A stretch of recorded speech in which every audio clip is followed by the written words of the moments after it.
হিসাব থেকে বাদ হাসিনা, বাংলাদেশ নিয়ে কোন কৌশলে আগাচ্ছে ভারত, আওয়ামী লীগের অধ্যায় শেষ। জানাবো কোথায় হারিয়ে গেলেন দাম্ভিক আওয়ামী লীগ নেতারা, এবং সর্বশেষ জানাবো তদন্তে মাঠে নেমেছে জাতিসংঘের ফ্যাক্ট ফাইন্ডিং দল। এতক্ষণ শুনছিলেন সংবাদ শিরোনাম, এবার বিস্তারিত। হিসাব থেকে বাদ হাসিনা, বাংলাদেশ নিয়ে কোন কৌশলে আগাচ্ছে ভারত, আওয়ামী লীগের অধ্যায় শেষ। সরকারি অতিথি হয়ে ভারতের মাটিতেই অবস্থান করছেন স্বৈরাচারী নেত্রী শেখ হাসিনা। গত এক মাসে তিনি হয়ে উঠেছেন দিল্লির বিস্ফোরা। বাংলাদেশের অন্তর্বর্তী সরকারের প্রধান উপদেষ্টা হিসেবে মোহাম্মদ ইউনূস শপথ নেয়ার পরপরই নতুন দায়িত্ব গ্রহণের জন্য তাকে শুভেচ্ছা জানিয়েছিলেন নরেন্দ্র মোদী। দুই রাষ্ট্রনেতার মধ্যে হয়েছে ফোন আলাপও।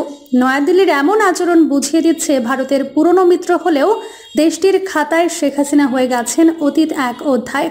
হাসিনার ১.৫ দশকের শাসনামলে ভারতের বাংলাদেশ নীতির কেন্দ্রে ছিলেন ৭৬ বছর বয়সী আওয়ামী লীগ নেত্রী। বর্তমান পরিস্থিতিতে রাজনৈতিকভাবে আপাতত অন্ধকার তার দলের ভবিষ্যৎ। হাসিনার এমন পতনের বিষয়টি ছিল দিল্লির কাছে অভাবনীয় এক ঘটনা। ছাত্র জনতার গণ অভ্যুত্থানের কারণে ঢাকার নাটকীয় পট পরিবর্তন কিভাবে সামাল দেবে ভারত, সেটা নিয়ে এখনও কাটেনি অভ্যন্তরীণ অনিশ্চয়তা।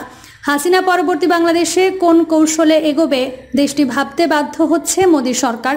সম্প্রতি দিল্লিতে এক অনুষ্ঠানে ভারতের পররাষ্ট্রমন্ত্রী এস জয়শঙ্কর জানিয়েছেন, বাংলাদেশের স্বাধীনতার পর থেকে নানা ওঠাপড়ার মধ্য দিয়ে গেছে দুই দেশের সম্পর্ক। ঢাকাতে যখন যে সরকার ক্ষমতায় তাদের সঙ্গে সম্পর্ক রেখে চলবে নয়াদিল্লি, আর এটাই স্বাভাবিক। পরিবর্তিত পরিস্থিতিতে প্রায় একই রকম মনোভাব প্রকাশ করেছেন দেশটির অনেক নীতি নির্ধারক ও বিশেষজ্ঞ। এমন মন্তব্য থেকে বোঝা যাচ্ছে বাংলাদেশের নতুন সরকারের সঙ্গে পারস্পরিক স্বার্থের মিলের জায়গাগুলো চিহ্নিত করার জন্য সময় নিচ্ছে দিল্লি। ভারত বাংলাদেশের দ্বিপাক্ষিক টানাপোড়েনের মধ্যে স্বৈরাচারী নেত্রীকে আনুষ্ঠানিকভাবে রাজনৈতিক আশ্রয় দিলে বাংলাদেশের অন্তর্বর্তী সরকার ও দেশের সাধারণ মানুষের সঙ্গে সম্পর্ক গড়ার আগে সেটা ভেস্তে যাবে। এই বিষয়ে মোদী প্রশাসনের রয়েছে পরিষ্কার ধারণা। ক্রমবর্ধমান ভারত বিরোধিতা দিল্লির দৃষ্টিতে তৈরি করছে আঞ্চলিক নিরাপত্তার সংকট। অপরদিকে প্রায় ৫০ বছরের ঘনিষ্ঠ মিত্র ও আস্থাভাজন হাসিনার বিপদের মুহূর্তে তার পাশে দাঁড়ানো ছাড়াও উপায় নেই ভারতের। এই দ্বিমুখী অবস্থান কিভাবে মোকাবেলা করবে দেশটি, সেটার দিকে থাকবে ঢাকার দৃষ্টি। বিদ্যুৎ অবকাঠামোর সহ বিভিন্ন সেক্টরে ঝুঁকির মুখে পড়েছে ভারতের অনেক সংস্থার বিপুল বিনিয়োগ। অনিশ্চিত হয়ে পড়েছে রামপাল তাপ বিদ্যুৎ কেন্দ্র ও নোমালীগড় পার্বতীপুর জ্বালানি পাইপলাইনের মতো বহু প্রকল্পের ভবিষ্যৎ। গত কয়েক বছরে বিভিন্ন খাতে শত শত কোটি টাকা লগ্নি করেছে ভারতের বিভিন্ন রাষ্ট্রায়ত্ত ও বেসরকারি সংস্থা। ব্যবসায়িক এসব বিপদ থেকে উদ্ধার পেতে হলে হাসিনার ব্যক্তিগত সমর্থক না হয়ে ঢাকার অন্তর্বর্তী সরকারের ওপর নির্ভর করতে হবে নয়াদিল্লিকে। সব মিলে রাষ্ট্রীয় অবস্থানের দিক থেকে অচিরেই হয়তো ভারতের কাছে গুরুত্ব হারাতে শুরু করবে আওয়ামী লীগ নেত্রীর নাম। কোথায় হারিয়ে গেলেন দাম্ভিক আওয়ামী লীগ নেতারা? আওয়ামী লীগের অন্তত অর্ধশত দাম্ভিক নেতা রয়েছেন। তারা শেখ হাসিনা সরকারের টানা ক্ষমতায় নীতি নির্ধারক থেকে আধিপত্য বিস্তারে ছিলেন শীর্ষে। তুচ্ছ তাচ্ছিল্য বানিয়েছিল নিয়ম নীতির বাছবিচার। স্ত্রী, সন্তান, পুত্রবধূ, এমনকি আত্মীয় স্বজনের নামে বেনামে গড়েছেন অঢেল অর্থ সম্পদ। তাদের ভাবভঙ্গি এমন ছিল যে ক্ষমতার সাম্রাজ্যে তারাই অধিপতি। তবে এর মধ্যে হারিয়ে গেছে আওয়ামী লীগের দাম্ভিক নেতারা। দেখা মিলছে না রাজনীতির মাঠে, একেবারেই জনবিচ্ছিন্ন হয়ে গেছে। অনেকেই দেশ ছেড়ে পালিয়ে গেছে, আত্মগোপনে আছে, আবার বেশ কয়েকজন গ্রেফতার হয়েছে। এদিকে তাদের এসব পরিস্থিতি নিয়ে বিভিন্ন রাজনৈতিক দল এবং সাধারণ মানুষের মনে বেশ কৌতূহল সৃষ্টি হয়েছে। তারা বলছেন, কোথায় এখন আওয়ামী লীগের সেই দাম্ভিকেরা? শেখ হাসিনার এত বয়ান আজ কোথায়? দাম্ভিকতা দেখাইয়া তো পালাইয়া গেল। দাম্ভিকদের ক্ষমতার বড়াই, অহংকার, দম্ভ নিমিষেই চূর্ণ হয়ে গেল, জনবিচ্ছিন্ন হয়ে গুহায় ঢুকে গেল। তবে বাকপটুতায় পারদর্শী ওইসব রাঘব বোয়াল আত্ম অহমিকা প্রসঙ্গে আওয়ামী লীগের তৃণমূলের নেতাকর্মীরাও চরম ক্ষোভ প্রকাশ করেন। আওয়ামী লীগের শেখ পরিবারের সবাই দাম্ভিক বলে জানা গেছে। তবে দলটির অন্যদের মধ্যে অন্তত অর্ধশত দাম্ভিক নেতাদের নাম উঠে এসেছে, যারা আওয়ামী লীগে রাঘব বোয়াল নামেও পরিচিত। আর এসব নেতারা মূল দল সহযোগী নগর মহানগরের উচ্চ পর্যায়ের, যাদের অধিকাংশই শেখ হাসিনার সরকারের নীতি নির্ধারক ছিলেন আর বিভিন্ন সময় নিয়োগপ্রাপ্ত শেখ হাসিনার ব্যক্তিগত সহকারী ও কর্মচারীদের সিন্ডিকেট সমস্ত অপকর্মের ভাগিদার ছিলেন। দাম্ভিকদের চাপে আওয়ামী লীগের প্রেসিডিয়াম সদস্যদের বেশ কয়েকজন, উপদেষ্টা মণ্ডলীর সদস্য এবং দলটির অন্য যোগ্য ও ত্যাগী অনেক নেতাই কোণঠাসা ছিলেন। টানা কয়েকদিন কথা হয় আওয়ামী লীগের তৃণমূলে। দলটির নেতাকর্মীদের সঙ্গে কথা বলে উঠে এসেছে এসব তথ্য। ছাত্র জনতার গণ অভ্যুত্থানে গত 5 আগস্ট আওয়ামী লীগের পতন ঘটে।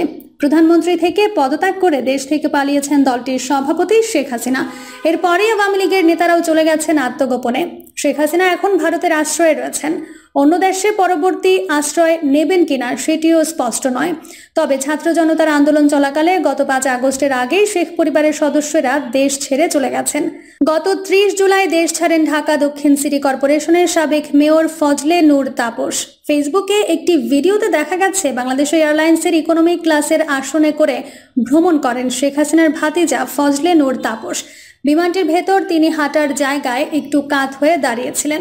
জানতে চাইলে রাজধানীর সেগুন বাগিচায় একজন পেশাজীবী বলেন, টানা ক্ষমতায় আওয়ামী লীগের দাম্ভিক নেতাদের বক্তব্যে এমন ছিল যে যেন বাঘে মহিষে একঘাটে পানি খাওয়ার মতো। তারা ক্ষমতার দাপটের বেশ হম্বিতম্বি করতেন। এখন ক্ষমতা নেই, তাদের হম্বিতম্বিও নেই। দলের নেতাকর্মী ও সাধারণ মানুষদের এমনভাবে ব্যবহার করত যেন দেশের সবাই তাদের গোলাম। তারা পুলিশ প্রশাসন এবং অন্যান্য বাহিনীগুলোকে ব্যবহার করে ক্ষমতা দেখাতেন। প্রকৃতপক্ষে জনগণের রায়, সম্মতি এবং জনগণের বন্ধু হিসেবে কখনো ক্ষমতায় ছিলেন না। এখন ক্ষমতা চলে গেছে, তারাও হারিয়ে গেছে। এখান থেকে শিক্ষা নিতে হবে যারা আওয়ামী লীগের নতুন নেতৃত্বে আসবেন। ইতিহাস মনে রাখতে হবে, না হলে দাম্ভিকদের মতোই পরিণতে ভুগতে হবে। এ প্রসঙ্গে ডেমরা বসবাসকারী জাহাঙ্গীর আলম বলেন, আওয়ামী লীগের দুর্নীতিবাজ নেতাদের সুবিধা দিয়ে ভালোদের বঞ্চিত করে অযোগ্য একটা প্রশাসন তৈরি করেছিল। টিকে থাকার জন্য বিএনপি জামায়াতকে নিধন করতে সব চেষ্টা করেছে, নষ্ট করেছে নির্বাচন ব্যবস্থা। ভারতকে অনেক সুবিধা দিয়ে তাদের ওপর নির্ভর ছিল। প্রকল্পের নামে দুর্নীতি করে অর্থ লোপাট করত। দেশে চাঁদাবাজ ও অন্যায়ের রাজত্ব তৈরি করেছিল। আর এসব দেশবাসী ভালোভাবেই বুঝে ফেলে। ফলে ক্ষমতা হারায় আওয়ামী লীগ, চূর্ণ হয় দাম্ভিক নেতাদের দাম্ভিকতার। জীবন বাঁচানোর তাগিদে তাদের জনগণ থেকে বিচ্ছিন্ন হয়ে আত্মগোপনে যেতেও হয়েছে। 2023 সালের 24 ডিসেম্বর আওয়ামী লীগের সর্বশেষ সম্মেলন হয়। শেখ হাসিনাকে সভাপতি ও ওবায়দুল কাদেরকে সাধারণ সম্পাদক রেখে কাউন্সিল অধিবেশনে 48 জনের নাম ঘোষণা করা হয়।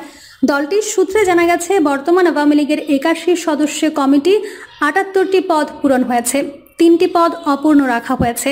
এছাড়া উপদেষ্টা পরিষদে 46 জন রয়েছেন। সূত্র জানায়, দলটির প্রেসিডিয়াম সদস্য রয়েছেন 16 জন, যুগ্ম সাধারণ সম্পাদক 4 জন, সাংগঠনিক সম্পাদক 8 জন, সম্পাদক মণ্ডলীর সদস্য 18 জন, নির্বাহী সদস্য 27 জন, উপর সম্পাদক 2 জন ও কেশাধ্যক্ষ 1 জন। 1949 সালের 23 জুন পুরান ঢাকার KM দাস লেনের রোজ গার্ডেনে আত্মপ্রকাশ করে আওয়ামী লীগ। প্রিয় দর্শক, এই ছিল এখনকার সর্বশেষ সংবাদ। আপডেট সব সংবাদ পেতে চ্যানেলটি সাবস্ক্রাইব করে বেল আইকনটি ক্লিক করে রাখুন।